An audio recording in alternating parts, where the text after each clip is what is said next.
மனுஷங்கனால எந்த அளவுக்கு மனசாட்சி இல்லாம நடந்துக்க முடியுங்கிறதுக்கு இந்த இன்சிடென்ட் ஒரு எக்ஸாம்பிளுங்க. அப்படி என்ன நடந்துச்சுன்னு சொல்லி டீடைல்டா பாக்குறதுக்கு முன்னாடி ஒரு நாளைக்கு ஒரு யூஸ்ஃபுல் லீகல் இன்ஃபர்மேஷனாச்சும் கத்துக்கணும்னு நினைக்கிறீங்கன்னா மறக்காம ஃபாலோ பண்ணிக்கோங்க. பீகார் நலந்தர் டிஸ்ட்ரிக்ட் அஜய்பூர்ல மார்ச் 26ஆம் தேதி ஒரு கல்யாணமான 25 வயசு பொண்ணு, அவங்களுக்கு 3 குழந்தைங்க இருக்காங்க.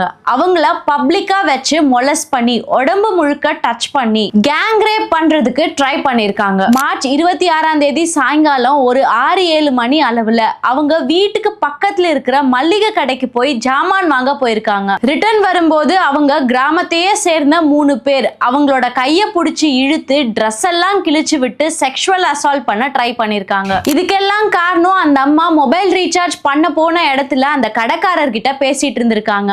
அதை பார்த்த அந்த கிராமத்து மக்கள் அந்த கடைக்காரருக்கும் அவங்களுக்கும் செக்ஷுவல் அஃபேர் இருந்துச்சு அப்படின்னு சொல்லி டிசைட் பண்ணி இத்தனை விஷயத்தையும் பண்ணிட்டு அவங்க பண்ணதெல்லாம் கரெக்ட்னு சொல்லி நினைச்சிட்டு இருந்திருக்காங்க. அதுல வேற ஒருத்தர் கல்யாணம் ஆன அந்த பொண்ணுக்கு மறுபடியும் நெத்தியில குங்குமம் வச்சு கல்யாணம் பண்றதுக்கு வேற ட்ரை பண்ணிருக்காரு. இந்த இன்சிடென்ட்ட அங்கிருந்த நிறைய பேர் பார்த்திருக்காங்க, வீடியோ கூட எடுத்திருக்காங்க. ஆனா யாருமே அந்த பொண்ணுக்கு ஹெல்ப்பே பண்ணலைங்க. சம்பவம் நடந்த மறுநாள், அதாவது மார்ச் 27ஆம் தேதி விக்டிமே போலீஸ் ஸ்டேஷன் போயிட்டு கம்ப்ளைண்ட் கொடுத்திருக்காங்க. இதை தெரிஞ்சுக்கிட்ட அந்த குற்றவாளிகள் இந்த விக்டிமோட வீடியோவை சோஷியல் மீடியால ஸ்ப்ரெட் பண்ண ஆரம்பிச்சிருக்காங்க. இதுல சோகம் என்னன்னா, அந்த விக்டிம் 3 குழந்தைங்களோட அவங்க மாமியார் கூட தனியா வாழ்ந்துட்டு வந்திருக்காங்க. அவங்களோட கணவரோ மகாராஷ்டிரால தங்கி தினக்கூலியா வேலை பார்த்துட்டு காசு அனுப்பிட்டு இருந்திருக்காருங்க. இந்த சம்பவம் எல்லாம் சோஷியல் மீடியால வைரல் ஆன உடனே பீகார் போலீஸ்காரங்க இது வரைக்கும் 8 பேரை அரெஸ்ட் பண்ணிருக்காங்க.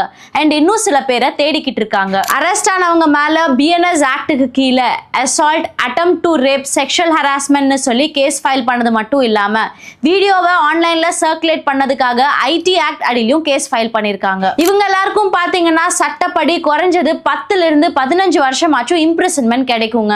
கூடவே ஃபைனும் கிடைக்கும். இந்த மொத்த இன்சிடென்ட்லயும் இருக்கிற டிஸ்டர்பிங் பார்ட், அந்த பொண்ணை 3 பேர் சேர்ந்து அசால்ட் பண்ணது கிடையாதுங்க. ஒரு பொண்ணுக்கு நடு ரோட்ல வச்சு இவ்ளோ கொடுமை நடக்கும் போதும் ஏதோ பிக்னிக் போன மாதிரி வேடிக்கை பார்த்துட்டு வீடியோ எடுத்துட்டு இருந்திருக்காங்க. கொஞ்சம் கூட கூச்சமே இல்லாம இத்தனை பேர் முன்னாடி அந்த பொண்ணை பிசிக்கல் அசால்ட் பண்ணது மட்டும் இல்லாம அவங்கள எப்படியாச்சும் அசிங்கப்படுத்தியே ஆகணும்னு சொல்லி அந்த வீடியோவை சோஷியல் மீடியாலையும் போஸ்ட் பண்ணிருக்காங்க. சாயங்காலம் 6 மணிக்கு இவ்ளோ பேர் முன்னாடி இவங்கனால தைரியமா இப்படியெல்லாம் நடந்துக்க முடியுதுன்னா இவங்களுக்கு சட்டத்தை பார்த்து எந்த அளவுக்கு பயம் இருக்குன்னு நம்மளுக்கு தெரியுதுங்க. நடந்த சம்பவத்தை பார்த்தா ஒரு 25 வயசு பொண்ணு தனியா அவங்க கணவர் இல்லாம இருக்கிறத எப்படியோ தெரிஞ்சுக்கிட்ட ஆட்கள் பிளான் பண்ணி அவங்கள சீரழிச்ச மாதிரி தாங்க இருக்கு. இந்த மாதிரி ஆட்கள் எல்லாம் இனி ரோட்ல நடக்கவே முடியாத அளவுக்கு சிவியர் பனிஷ்மெண்ட்ஸ் கொடுக்கணுங்க.